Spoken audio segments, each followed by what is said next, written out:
For nearly 2 decades, Barron Trump occupied a peculiar position that almost no one in American public life has ever experienced.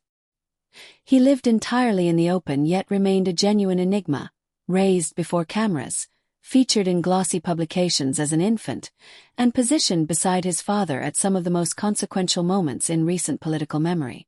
And still, the public had remarkably little real understanding of the person he was becoming. Not in any meaningful sense. His father commanded every room he entered, while his mother wrapped him in a protective silence so deliberate it bordered on fierce. In that space, Barron William Trump became perhaps the deepest puzzle of the most scrutinized family in the country. The world watched him change over the years, from a small boy in a gilded Manhattan apartment to a strikingly tall young man who seemed to belong to a world apart. But observing someone's growth and truly understanding them are entirely different things. For a long time that gap was intentional. At 18, Barron Trump is no longer a child requiring shelter from public attention. He has become a young man who is slowly and entirely on his own terms, beginning to emerge. What he is sharing about his beliefs, his goals, his identity, and his unexpectedly layered inner world is quietly dismantling nearly every assumption people have formed about him over the years. The version of Barron Trump the public imagined was never the real one. It never came close. Understanding who Barron Trump is now requires going back to the circumstances he was born into and, just as importantly, to the deliberate choices made by those raising him. He arrived on March 20, 2006, in Manhattan, New York. According to Melania herself, his arrival was unplanned. Neither she nor Donald Trump had anticipated adding to their family at that point in their lives. Yet unplanned, she would come to say, was never the same as unwanted. From his very first days, Barron became the singular focus of Melania's existence in a way that caught even her closest acquaintances off guard. The parenting choices Melania made stood out sharply against the backdrop of her social world.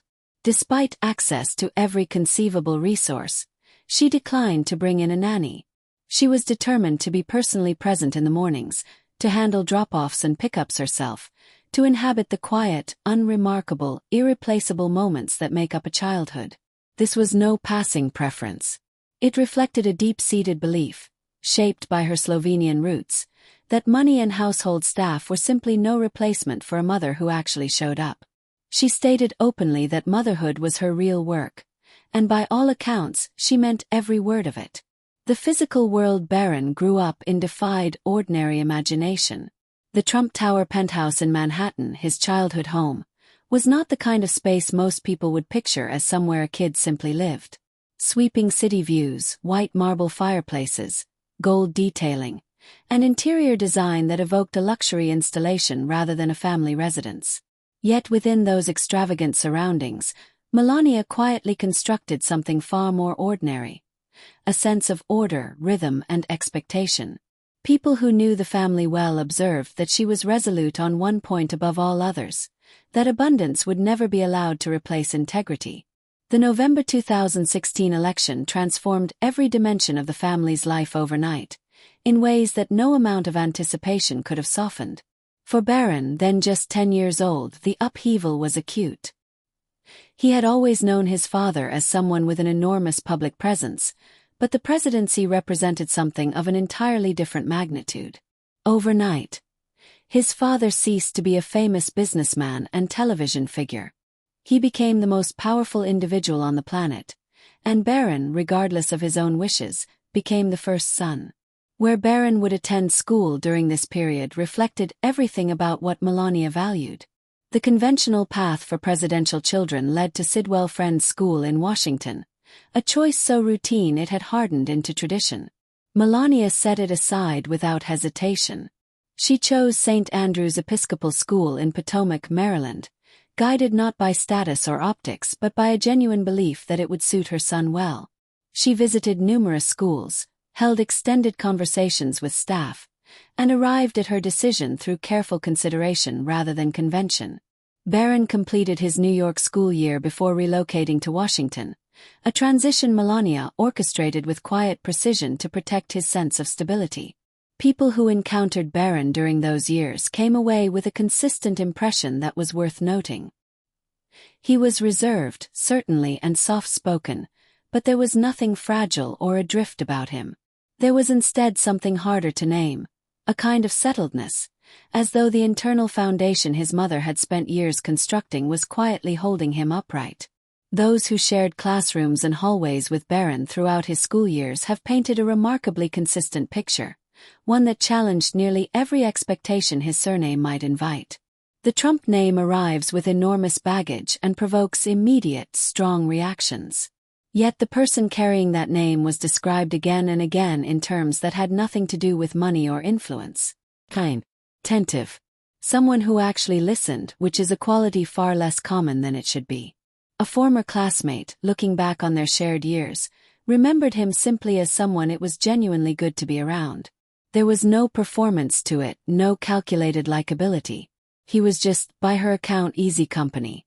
There were occasions when the sheer unusualness of his life became impossible to ignore.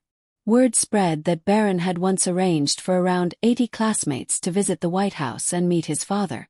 For the average teenager, something like that would involve bureaucratic hoops and months of coordination. For Barron, it was simply what a generous person does when they have access to something extraordinary and want to share it. The classmate who described this years later left no room for ambiguity about her view of him. Asked directly if he was a good person, she answered with a single word: the best. What is most revealing about these accounts is not what they contain but what they consistently leave out. No stories of arrogance. No tales of entitlement. No instances of Barron leaning on his father's name or expecting preferential treatment. The portrait that emerged from people who actually knew him was precisely the opposite. A young man who seemed genuinely uncomfortable with special treatment and most at ease when he could simply blend in.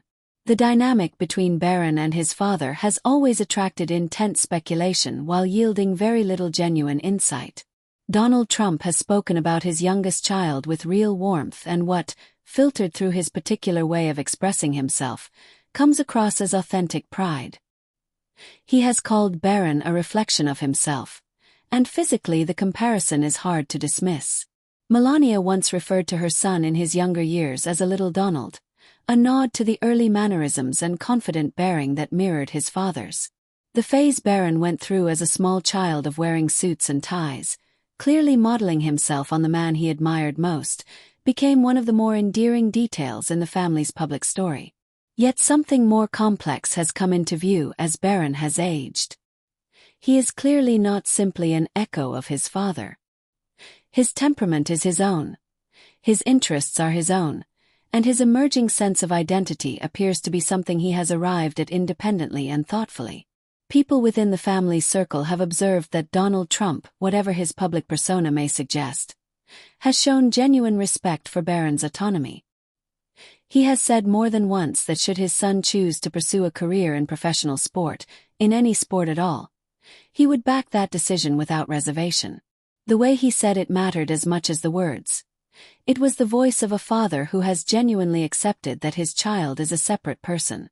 That acceptance appears to run in both directions. In public settings, Barron carries himself with a composure that is distinctly his own. It is neither his father's commanding energy nor his mother's studied coolness.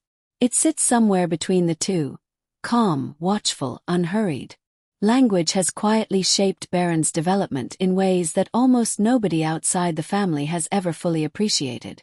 From the very beginning, Melania chose to give her son languages not as school subjects but as genuine ways of living and thinking. She addressed him in her native Slovenian consistently and from infancy, so that he could speak naturally with her parents and feel genuinely connected to that part of his heritage. Slovenian presents real challenges even for dedicated adult learners, and the fluency Barron developed is a direct reflection of how seriously and consistently Melania pursued this aspect of his upbringing.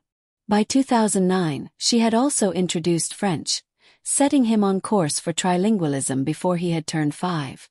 Pulitzer Prize-winning journalist Mary Jordan, whose research into Melania Trump was extensive, observed that Slovenian continued to function as the primary language between mother and son well into the White House years.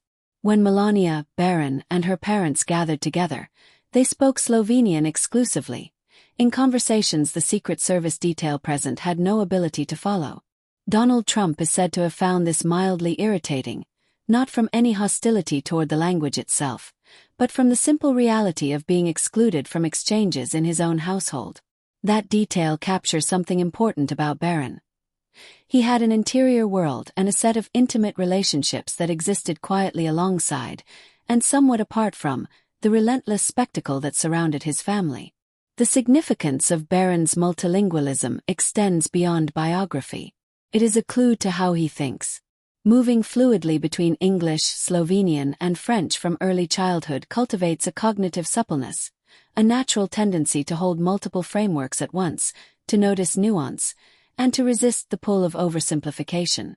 People shaped by that kind of upbringing tend to be precise and measured with language, and wary of reducing complicated realities to easy answers.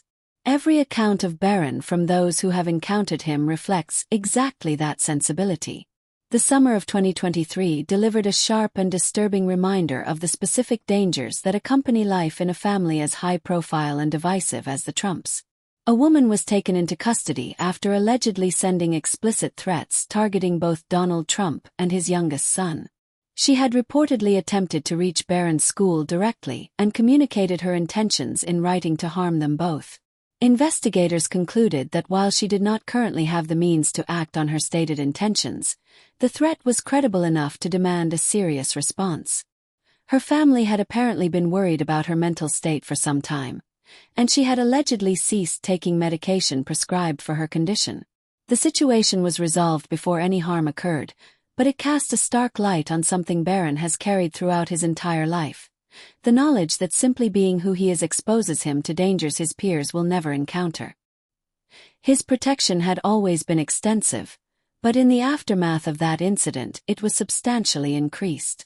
Maintaining any semblance of an ordinary adolescence within that level of security is a genuine challenge, and one his family has always understood clearly. Moving through your teenage years accompanied at all times by a security detail is not a minor inconvenience. It sets you apart in ways that can feel profoundly isolating and creates a barrier between you and the everyday freedoms that most young people never think twice about.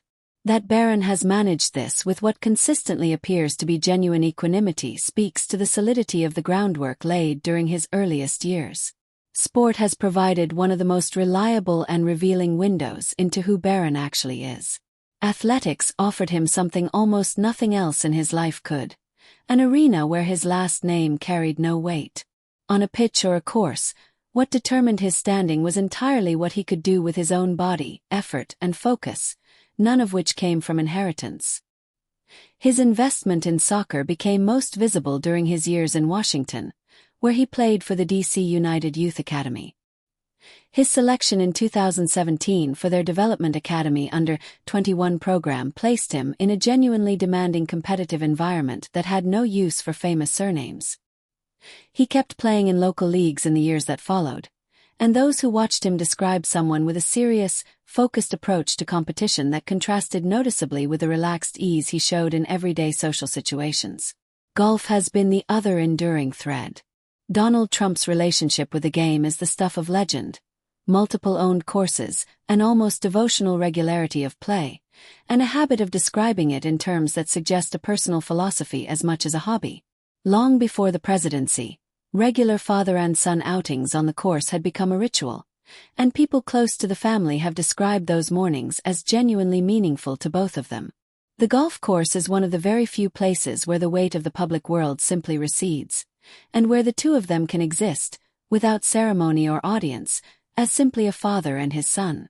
As Barron has moved into adulthood, his physical presence has become something people consistently remark upon.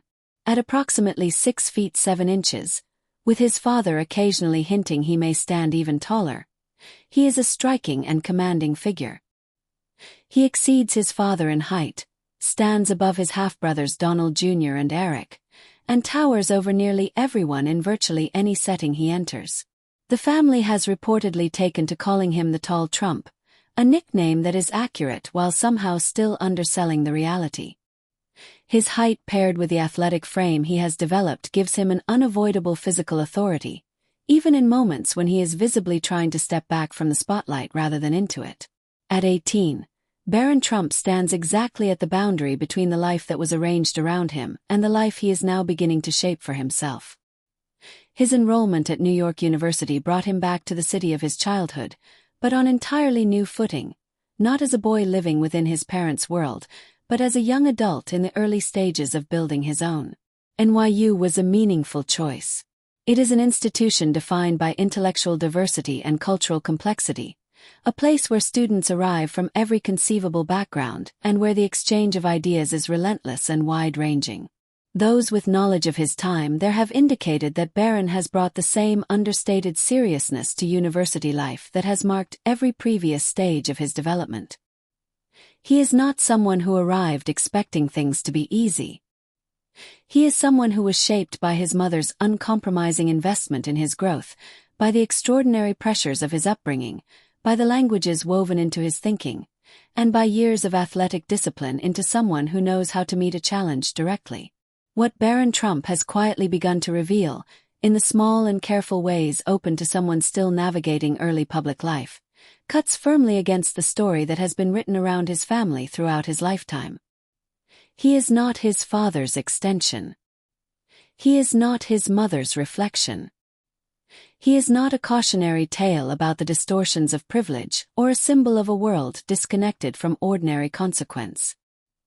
He is, as far as anyone can genuinely tell from what is available, a thoughtful, steady, and sincerely decent young man who grew up inside one of the most relentless environments imaginable and emerged from it with his character essentially whole. That may be the quiet truth people sensed but could never quite verify. Not a breaking story, not a dramatic rupture, not a public rejection of everything his family stands for. Just a young man who turned out, against genuinely long odds, to be exactly the person his mother spent years determined to raise. The great mystery of Barron Trump was never really a mystery at all. It was just a childhood, one that happened to unfold in front of everyone.